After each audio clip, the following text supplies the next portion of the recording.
It's terrible. Bismillahirrahmanirrahim. ගරු මූලාසනරුඩ මන්ත්‍රීතුමනි මෙම වැදගත් විවාදයේදී විශේෂයෙන්ම මුලින්ම මම අපේ අලි සබ්රි අමාත්‍යතුමා කිව් පරිදි මේ ඛේදවාචකයට ගොදුරු වුණු කිතුණු සහ අනිකුත් ආගම්වල අහිංසක ජනතාව පිළිබඳව අපේ කම්පනය කනගාටුව මම මුලින්ම පළ කර සිටිනවා.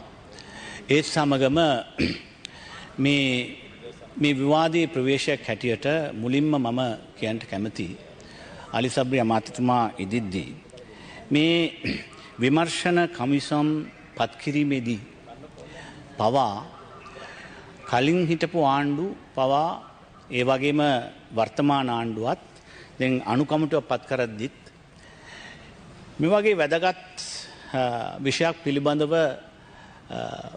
නිර්දේශ ඉදිරිපත් කිරීම සඳහා පත් කරන කමිටුවල යම්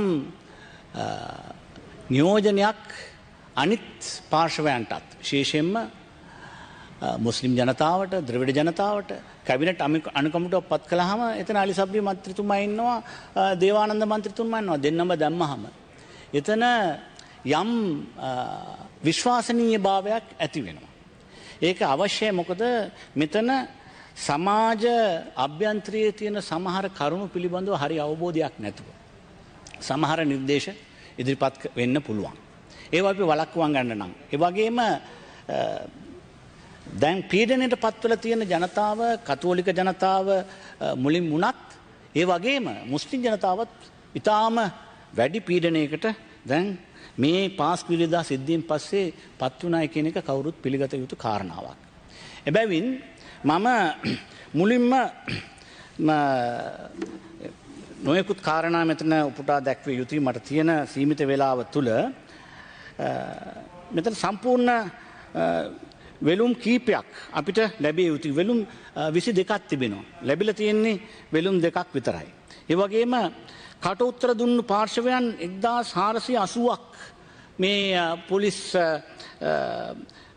මේ කොමිසමට අයත් පොලිසියට කට උත්තර ලබා දුන්නා. නමුත් ඒ වලින් 480 දෙනෙක් විතරයි සාක්ෂියට කැඳවලා තිබෙන්නේ. මේ අතරතුරේදී අපි දකින නොයෙකුත් කාරණා මෙතන තියෙනවා. විශේෂයෙන්ම තවත් ප්‍රවේශයක් මම ගත යුතුයි. ඊයේ ඩේලි මිරර් පත්‍රයේ මේ ගිය අප්‍රේල් 5 වෙනිදා ඩේලි මිරර් පත්‍රයේ Easter bunnies and bunnies of other seasons. It is immaterial whether deep state secrets are shared with the public or not, but justice for victims has to come into play. මම මේ පරිවර්තනය කරන්න යන්නේ නැහැ. මම එහෙම් පිටින්ම කියවන්නම්. විශේෂයෙන් මෙතන කියවෙනවා මෙහෙම තැනක රොබර්ට් ලුඩ්ලම් කියලා ඉංග්‍රීසි රචකයෙක් රචනා කරපු නවකතාවක් පිළිබඳව. Bourne Identity. The story of Jason Bourne, a state-designed, state-programmed Superman, the product of elite security, who breaks free from his scripted role and runs free. Having snapped, he engages in a chain of action seemingly destructive to the state's cause. Now, make a වැදගත් ආටිකල් එකක් මේ පිළිබඳව මේ ආටිකල් එක මම උපුටා දක්වන්නේ මේ කාරණාව උඩ. මොකද මේක තමයි මේ රජයට දැන් සිදු වෙලා තිබෙන්නේ. මේ Bourne Identity කියන චිත්‍රපටයේ වගේම චිත්‍රපටයක් තමයි දැන් මේ සහරාන් කියන රාරාන්ගේ මේ උන්මත්තක කල්ලිය පිළිබඳ වූ චිත්‍රපටය. මේ චිත්‍රපටයේ අද මම පත්‍රයේ දකිනවා විශේෂයෙන්ම අපේ අමාත්‍ය සරත් වීරසේකර මැතිතුමන් කියනවා නෞෆර් මෞලවි මාස්ටර් මයින්ඩ් බිහයින්ඩ් ඊස්ටර් ඇටැක්ස්. දැන් මහමලු කරුවා හඳුනාගෙන ඉවරයි. මන්නම් කියන්නේ මේකයි මම සාධක ඇතුව මම ඔප්පු කරන්නම් මේ මහමලකරු තාම හඳුනාගෙන නැහැ. ඊට වඩා මහමලකරුවන් ඉන්නවායි කියන එක මේ කොමිසම් වාර්තාවයේම අපිට සනාථ කරන්න පුළුවන්. ඒ සඳහා වූ විමර්ශන කළ යුතුයි කියලා කොමිසමත් නිර්දේශ කරලා තිබෙනවා. එහෙම තිබියදී මෙතුමා දැන් තීරණය කරලා ඉවරයි. මෙතුමා කියන කතා අනිද්දා නැවත වාරයක් ආපස්සට හරවගනි. මීට කලිනුත් මේවනි කියමන් කීපයක් කිව්වා කියලා අනිත් දවසේ ඒක ආපස්සට හරවනවා. නමුත් මෙතන නම් යම් උවමනාවක් තියෙනවා මේ චිත්‍රපටියේ ප්‍රධාන මේ නිෂ්පාදක සංස්කරණය තිරරචක හැම දෙයක්ම කළේ මේ නෞෆර් මෞලවී කියන තැනැත්තා කියලා මේ තැනැත්තා උඩ පටවන්න හදනවා. ඇත්තට නම් මේ තැනැත්තා මෙහෙම වෙන්න පුළුවන්. මේ තැනැත්තා තිරරචකයා වෙන්න පුළුවන්. ඒ වගේම ප්‍රධාන නළුවා සහරාන් වෙන්න පුළුවන්. ඒ වගේම සහායක නළුවන් තව 7-8 දෙනෙක් සියදිවි නසාගෙන මැරිලත් ඇති. ඒ වගේම සහායක නිලියක් සාරා කියන නිලිය අතුරුදහන් වෙලා. ඒ අතරතුරදී නිෂ්පාදකයා කවුද කියන එකයි ප්‍රශ්නේ. මේ අධ්‍යක්ෂණය සහ නිෂ්පාදනය. නිෂ්පාදක සහ අධ්‍යක්ෂණය දෙආකාරයකින් සිදු වෙලා තියෙනවා කියන එක මෙතන ඊටාම පැහැදිලිව මට උපුටා දක්වන්න පුළුවන්. ඒ ගැනයි මම කියන්ට එන්නේ. විශේෂයෙන්ම මෙතන මම උපුටා දක්වනවා පිටු 93 කියනවා. From around end of 2007, Zahran was in contact with one Abu Hind, who was in India. Naufa also knew and communicated with Abu Hind. Zahran told Hadia, now I must talk about this Hadia also, that Abu Hind has links to Syria. They used to speak in Tamil using 3Ma and Telegram apps. මේක ලේසියෙන් බුද්ධි අංශයට පවා හඳුනාගන්නට බැරි ආකාරයට මේ apps පාවිච්චි කිරීමේ ඒ කර්තව්‍යත් මෙතන ඉටු වෙලා තිබෙනවා. මේ පිළිබඳව මේ කොමිෂන් සභාවත් නිර්දේශ කරලා තිබෙනවා. ඒ නිර්දේශ මට ඒ තැන් තැන්වල උපුටා දෙන්නත් පුළුවන්. නමුත් මේ හාදියාගේ සාක්ෂි පිළිබඳව මේ හාදියාගේ සාක්ෂි මේ කොමිසම ඉදිරියේ මෙහෙවන්නට යද්දී නීතිපති දෙපාර්තමේන්තුවෙන් විශාල විරෝධයක් ආවා. ඒ පිළිබඳව විමර්ශනය කරලා ඒ නියෝජ්‍ය සොලිසිටර් ජෙනරාල් කෙනෙක් දීර්ඝ ලෙස කරුණු සැල කරලා ඉන් පසුව කොමිසම තීරණය කළා මෙතුමිය විතරක් ජීවතුන් අතර ඉන්න විශේෂයෙන්ම මේ ස්වයං ඝාතක කල්ලි අතරේ හිටපු දැන් ජීවතුන් අතර ඉන්න තැනැත්තිය හැටියට මේ හාදියා කියන සහරාන්ගේ බිරිඳ මේ කොමිසම් ඉදිරියේ සාක්ෂියට කැඳවිය යුතුයි කියලා තීරණය ගත්තා. ඒ තීරණය උඩ තමයි විශාල කරුණු රාශියක් මේ අබූ හින්ද් කියන මේ තැනැත්තා පිළිබඳවත් ඒ වගේම තවත් කාරණාවක් තියෙනවා. ඒකත් දැන් හෙළිදරව් වී තිබෙන බවත් මම කියවිය යුතුයි. විශේෂයෙන්ම නම් පිටු කීපයක මේ කාරණා මට දක්වන්න පුළුවන්. මෙතන සඳහන් වෙලා තිබෙනවා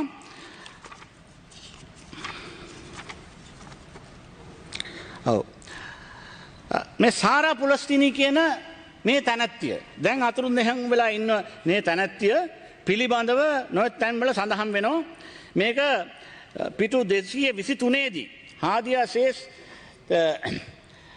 she heard Sarah when that bombing took place in Sayendamardu. Sayendamardu වල බෝම්බ පිපිරීම වෙද්දී සාරාගේ කටහඬ මේ හාදියට ඇහුණයි කියලා කියනවා. ඒ වගේම ඇසින්දුටු සාක්ෂි දෙන්නෙක් කියලා තියෙනවා සාරා අපි මේ සිද්ධියෙන් පස්සේ ඉන්දියාවට පලා හැරීම දැක්කයි කියලා. එහෙම කියද්දී මේ කාරණා පිළිබඳව සොයා බැලීමත් ඒත් එක්කම තවත් හේතු කාරණා කීපයක් තියෙනවා. මොකද මේ විශේෂයෙන්ම මේකේ නිෂ්පාදනය සහ අධ්‍යක්ෂණය කොහේ ඉඳලා සිදුවී තිබේද කියලා බලන්ට ගියා නම් අපට තේරෙන තව කාරණාවක් තමයි කවුරුත් දන්නවා මේ ISIS සංවිධානය. මේ ISIS සංවිධානය විශේෂයෙන්ම මැද පෙරදිගේ උත්පාදනය වෙලා එතන විශාල ලෙස ශක්තිමත් ආණ්ඩු කීපයක් පෙරලා දමමින් විශාල අභියෝගයක් එල්ල කරමින් ඒ මුළු මැද පෙරදිගේ පළාතේම අස්ථාවර තත්ත්වයක් ඇති කිරීමට තුඩු දුන්නු මේ IS ත්‍රස්තවාදයේ පිටුපස සිටින්නේ මොන හස්තයක්ද කියන එක පිළිබඳව අපි සොයා බැලිය යුතුයි. ඒක හරියට සොයාගෙන ගියා නම් වෙන හස්තයක් වෙනකුත් හොයන්න අවශ්‍ය නැහැ. ඒ මැද පෙරදිගේ ඉන්න රටක් තිබෙනවා. ඒ රට බටහිර රටවල් දෙවන ලෝකෙ ලුද්දෙන් පස්සේ ගෙනත් එතන ඇතිකරපු ඒ රාජ්‍ය තමයි මේ පිටුපස්සේ වැඩ කරන්නේ කියන එක පිළිබඳව මෙතන සඳහන් කීපයක් තිබෙනවා. නොයෙකුත් කාරණා පිළිබඳව මට උපුටා දක්වන්න පුළුවන්. විශේෂයෙන්ම මෙන්න මෙතන කියනවා පිටු 106 Zaharan on 10th October 2018, Zaharan issued a letter on his Facebook account claiming that a person called Pakam bin Abu, who maintains a Facebook account by that name, is in reality an informant of the Indian intelligence, although he publishes material justifying the IS ideology. In response, Pakam bin Abu has on the 11th of October 2018 claimed that Zaharan was an agent of Israeli intelligence, and that although he tries to project himself as a hero by attracting youth towards the IS ideology, he is in fact equal to a lady. This is what is mentioned here. These are all referred to in the report. These matters have been overlooked by these people, these forces. මේ තමයි සැඟවුණු හස්තයෝ කියන්නේ. ඉස්රායලි බුද්ධි සේවාව මේ පිටුපස සිටියාදෝ කියන ඒ සැකය මෙතන මතුවෙනවා කියන එකත් මං කියා සිටිය යුතුයි. ඒ විතරක් නෙවෙයි දැන් තැන්තැන්වල මේ සහරාන් තමන්ගේ පවුලත් එක්ක මාර්වි ජීවත් වෙද්දී හැම තැනටම සාරත් එකට ගියා. ඒක දැන් හාදියා කියන සහරාන්ගේ බිරිඳ ඒ පිළිබඳව සාක්ෂි දෙනවා. අපිත් එක්ක දිගටම මං නොයෙකුත් ප්‍රදේශවලට ගමන් කරද්දී හැම තැනටම අපිත් එක්ක මේ සාරා පුලස්තිනී කියන එකත් ආවා. එතකොට අපේ බුද්ධ්‍යංශයෙන් ප්‍රශ්න කරනවා මේ අබූ හින්ද් කියන තැනත්තගෙන්. එතනින් ඒ පසුව ඔත්තු ලබා දීමේදී ඒ ඔත්තුව ඉන්දියානු පැත්තෙන් ලැබිද්දී අහනවා is your source a wiretap? ඒ කියන්නේ ටෙලිෆෝන් එකට සවන් දීමෙන් ගත්ත මේ කාරණාවක්ද මේක කියලා. එතකොට කියන්නේ no, it's a live source. ඒ කියන්නේ මේ කල්ලිය තුල ඉන්න source එකක්, live source. ජීවතුන් අතර ඉන්න source එකෙන් තමයි අපි මේ කාරණා ලබා ගත්තේ කියලා ඊටාම පැහැදිලිව කියනවා. එහෙම කියද්දී මේවා හඹා යෑම මේ පිළිබඳව මේ කාරණා සොයා බැලීමට ඇයි අපහසුත් උනේ කියන එක පිළිබඳව අපිට තාමත් ප්‍රහේලිකාවක් හැටියට තිබෙනවා කියන එකත් මම මෙතන කියා සිටිය යුතුයි. ඒත් එක්කම දැන් අහිංසකයෝ මේකට ගොදුරු මේ ක්‍රියාදාමයට චූදිතයෝ හැටියට පත් කරලා තත්වයකුත් වෙලා තියෙනවා. මේ අපේ අලි සබ්රි මැතිතුමා මෙතන නැහැ. එතුමත් දන්නවා අපේ තරුණ නීතිඥ මහත්මයෙක් හෙජාස් හිස්බුල්ලා කියලා. එතුමාට විරුද්ධව චෝදනාවක් තියෙනවා මේ අන්තවාදී කල්ලියත් එක්ක මද්‍රසා පල්ලියක මේ පුහුණු කඳවුරු පැවැත්වුවයි කියලා. මෙතන ඒක හොඳට පේනවා. මොකද පුහුණු කඳවුරු වල කියාගෙන එනකොට අන්තිමට පිටු 131 කියනවා in addition to the above, training camps had been held at Al-Zuhriya Arabic School in Karatiu, Vanathavilwa from early 2015 to 2019. අනිත් මේ පුහුණු කැඳවුරු පිළිබඳව නිශ්චිත දින වකවානුව ඇතුව කියනවා. නමුත් මෙතන දීර්ඝ කාලයක් තිස්සේ 2015ටත් 2019ට අතරේ යම් පුහුණු කඳවුරක් සිදු වුණායි කියලා කියනවා මිසක් වෙන මොකුත් කියන්නේ නැහැ. නමුත් ජීවතුන් අතර සාක්ෂි කවුරුත් නැහැ. මොකද මෙතන කියලා තියෙනවා ඒ පුහුණු කඳවුරට ආපු කට්ටිය Zaharan, Ilham Ahmad, Pulastini Mahendran, Sarah Jasmine, Fatima Jeffrey, wife of Ilham Ahmad, who blasted at Dematakota residence, Naufar, Ilfan and others had taken part කියලා කියනවා. ඉතින් මේ හැර මේ වෙන සාක්ෂියක් නැහැ. මොකද මේක මහේස්ත්‍රාත් ඉදිරියේ ඒ කුඩා දරුවන්ට අඩන්තේට්ටම් කරලා බලහත්කාරයෙන් ගත්ත ඒ කට උත්තර තියාගෙන මේ අහිංසක හෙජාස් හිස්බුල්ලා වැනි අයටත් මේ දැන් චෝදනා කරන්න හදනවා. මොකද යා කරපු එකම වැරද්ද තමයි අර දිනස් 52 කාලයේදී ඉලෙක්ෂන් කොමිසමේ කොමසාරිස් කෙනෙක් කුට එතුමා පෙනී හිටියා ඒ බලහත්කාරය ඇති කරගත්ත ඒ ආණ්ඩුවට විරුද්ධව නඩු කියන්න. ඉතින් ඒ කියමන තියාගෙන ඒ කාරණා තියාගෙන එතුමාගෙන් පරිගැනීමේ චේතනාවෙන් දැන් එතුමාට විරුද්ධව මේ වැඩේ කරගෙන යනවා වගේ තාම පැහැදිලිව පේනවා මේ කාරණාව මේ පිටු 131 මේ 9 වෙනි කරුණ හැටියට ඇතුළත් කරලා තියෙන එක in addition to the above කියලා මේක it is an interpolation.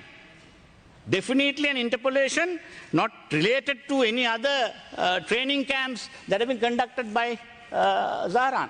I must say very clearly Zaharan's training camps and all the incidents connected to this have been properly examined and had been included in this report. But then the report goes on to deal with other issues which has serious implications, particularly to individuals. Then there is also one Professor Luqman Talib කියලා කෙනෙක් පිළිබඳව එයත් මේකට සම්බන්ධයි කියලා කියනවා. දැන් එතුමාගේ නීතිඥවරුන් මාර්ගයෙන් ප්‍රකාශයට නිකුත් කරලා තිබෙනවා decrying the allegations made against him and his son as baseless, scandalous and defamatory. The statement added that Professor Talib and his son have no relation with violence or terror groups or with any other plots that have taken place. Our client's fundamental rights and reputation and honor have been violated and his safety has been placed at risk. මේක මොලකරුවෝ මහමලුකරුවෝ සොයාගෙන යමින් තමන්ට ඕමනා පරිදි මොකද මේ ලුක්මාන් තලිබ් කරලා තියෙන්නේ? He was acting against the blockade of Gaza. His son and the grandchildren, his family was partaking in that MV Marmara invasion onto Gaza Strip. Therefore, the Israelis want to somehow frame him. That is why this has happened. They have also been bringing this into this issue and is now saying, of course, they might try to connect up various other details. And also, I must here refer to Honorable Presiding Member, තව කාරණාවක් විශේෂයෙන්ම this naming of Islamic scholars as extremists is a very baseless, unnecessary exercise by this commission. Mr. M.M. Zuhair, former Member of Parliament and the President's Council, says this. One time MP M.M. Zuhair, I quote from Daily Mirror of 5th April once again. He says, the Commission on Easter Sunday attacks has named a number of Islamic scholars of international repute as extremist preachers and extremists, but failed to define extremism or to provide in its report a single instance of extremism. He said, it had failed to quote from the writings of the scholars and themselves or from any of their original works. He relied on hearsay and third-party anti-Islamic sources, some of whom are proxies of the US and NATO countries, at war with Islam since 1990.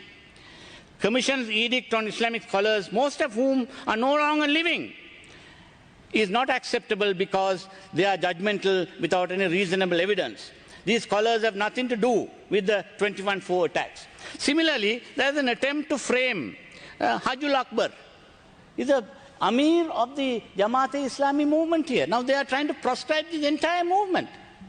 I see no reason to do that, but then they are trying to frame as if he was preaching extremism.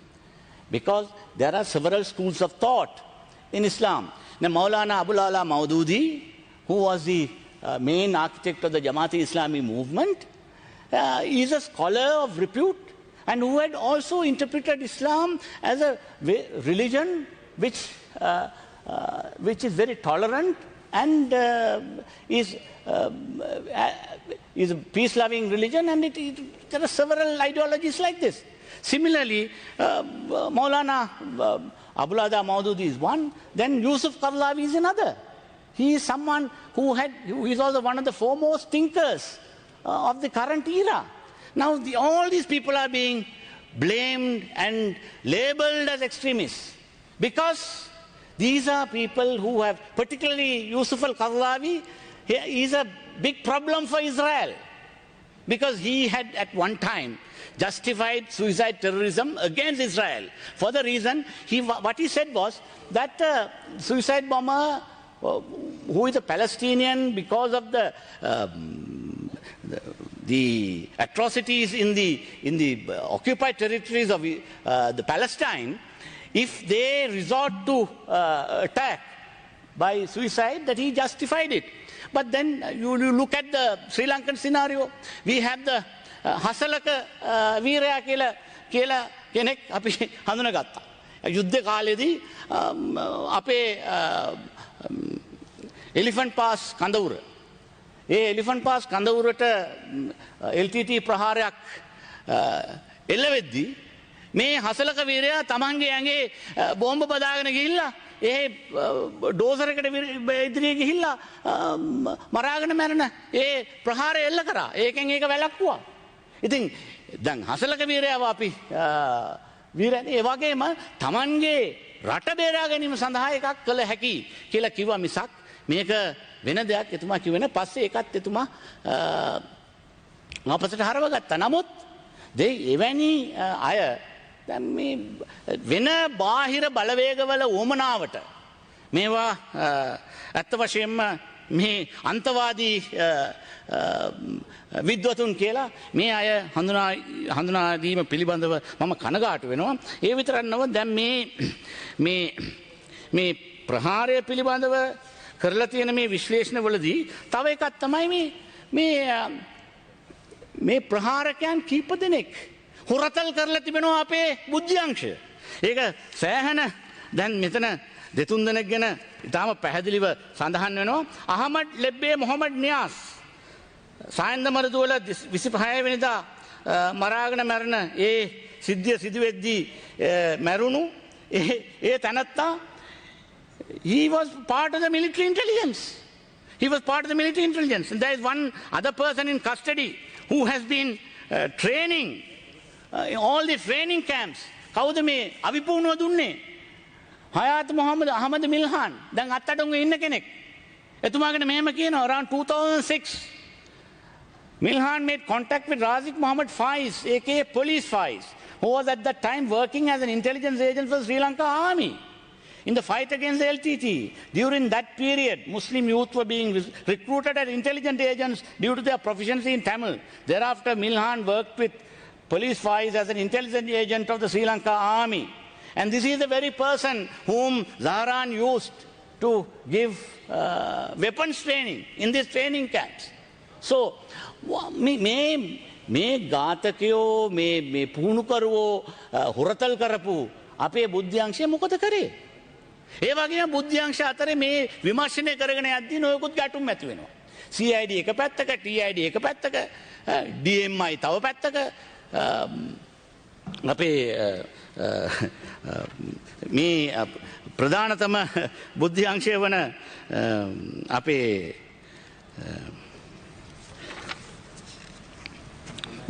බුද්ධ්‍යංශ ප්‍රධානී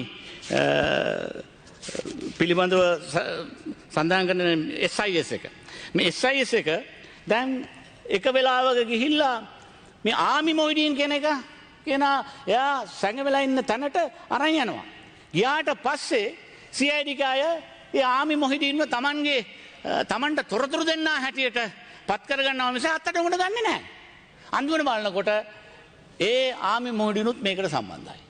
ඉතින් මේ වගේ හොරතල් කරපු තමන්ගේම ජාලයේ හිටපු අය තමයි මේවා කරලා තියෙන කියන එක අන්තිමට හෙළිදරව් වෙලා තිබෙනවා. එතකොට මේ සාධාරණ සැකයක් මතුවෙනවද නැද්ද? මේ බුද්ධ්‍යංශය පිළිබඳ සම්පූර්ණ බුද්ධ්‍යංශයට අපි කියන්නේ නැහැ. ඇත්ත වශයෙන්ම මේ රටේ බුද්ධ්‍යංශයට මුස්ලිම්වරුන්ගේ කාර්යභාරය ඉතාම විශාල ලෙස ජීවිත පරිත්‍යාගයෙන් බුද්ධ්‍යංශයේ විශිෂ්ට නිලධාරීන් කීප දෙනෙක් මුස්ලිම්වරු කටයුතු කරා කියන එක කවුරුත් දන්නා කාරණයක්. එහෙම සිටිද්දී මේ එකේ කිසිම දුරනක්නා නුවණකින් අමතරව කරපු මේ ක්‍රියාදාමය තුළ මේ හොරතල් කරන්න ගිහිල්ලා මේ අය අන්තිමට මේ ඔත්තුකරුව හැටියට කියාගෙන හිටපු අයම මේ වගේ අනිත් පැත්තට හරවලා කරපු එකේ පිටිපස්සේ මොනවද තියෙන්නේ කියන එක පිළිබඳව විශාල ප්‍රහේලිකාවක් කාටත් තිබෙනවා. මේ සමස්ත බුද්ධ්‍යංශයට අපි කියනවා දෙයක් නෙවෙයි. නමුත් මම මෙතන කලින් උපුටා දක්වපු ඒ ආටිකල් එකේ ඊටාම පැහැදිලිව තියෙනවා කොහොමද මේ ඩීප් ස්ටේට් ඉන්වෝල්ව්මන්ට් කියන එක පිළිබඳව තවත් පොතක් මම මෙතන පෙන්විය යුතුයි. මේකත් මම සම්පූර්ණයෙන් කියලා තියෙනවා. ශ්‍රී ලංකා's East Strategy tragedy when the deep state gets out of its depth. Rajan Hool. This book deals with some of the very important aspects of this Easter Sunday attack and goes to show how our intelligence services have been dealing with this issue. There has been some rogue cells that have been operating, and that is why we say මේ අධ්‍යක්ෂණය තිරරචනය නිෂ්පාදනය පිළිබඳව මේ ත්‍රස්ත ප්‍රහාරය කියන මේ චිත්‍රපටය පසුපස හිටපු ඒ සැඟවුණු හස්තයන් කවුද කියන එක හරි ආකාරයට හොයාගන්නට. ඒක මේ රටේ වැසෙන මුස්ලිම් ජනතාවටත් අවශ්‍යයි. මොකද අපිත් දැන් පීඩනයට පත් වෙලා ඉන්නේ මුළු ජාතියම. මේ අතරතුරදී දැන් බලයට එන්න මේ වගේ දේවල් පාවිච්චි කරමින් සමහර ජඩ මාධ්‍ය තිබෙනවා. Tamanට උමනා පරිදි මේක පාවිච්චියට ගනිමින් විටින් විට නොයෙකුත් බොරු ප්‍රචාර නගමින් වඳ පෙති ගැන කිව්වා, වඳ දොස්තර ගැන කිව්වා,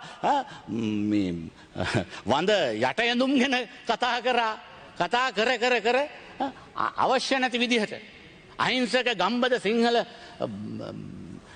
ජනතාව කුපිත කරමින් කරපු ඒ ව්‍යාපාරයේ ප්‍රතිඵලයක් හැටියට Tamanට මැතිවරණ ජයග්‍රහණයක් ලබාගත්ත වමනාවක් තිබුණද නැද්ද කියලත් සමහරව ප්‍රශ්න කරනවා. ඉතින් මේ වගේ තත්ත්වයන් උඩ මේ සැඟවුණු හස්තයන් කවුද කියලා හොයන පිළිබඳව. ඒ වගේම පැහැදිලිව ඉස්රායලි බුද්ධ සේවාව දෙකක කාලයක් තියෙනවා. තව මිනිත්තු දෙකක කාලයක් තියෙනවා. ඉස්රායලි බුද්ධ සේවාව පිළිබඳවත් මේ වගේම අබූ හින්ද් කියන ඒ තැනැත්තා පිළිබඳවත් දැන් සොයනවායි කියලා දැන් සොයා බැලිය යුතුයි. මෙතන සඳහන් වෙලා තියෙනවා Easter attack AG wants probe widened. මේ Sunday Times March 14th. There he says accordingly the AG has informed Inspector General C.D. Vikramaratne to expand criminal investigations into Abu Hind, Ahmad Talib Luqman Talib, his son Luqman Talib Ahmad A.K. Abdullah, Rimzan and Mahendran Pulastini alias Sara. So all these things are being looked into. But in the meantime, our Minister of Law and Order has already found the Mahamolakaru. The Mahamolakaru අහවලයි කියලා කියලාත් ඉවරයි. නමුත් ඒ තනත්තා තිරරචකයා විතරයි.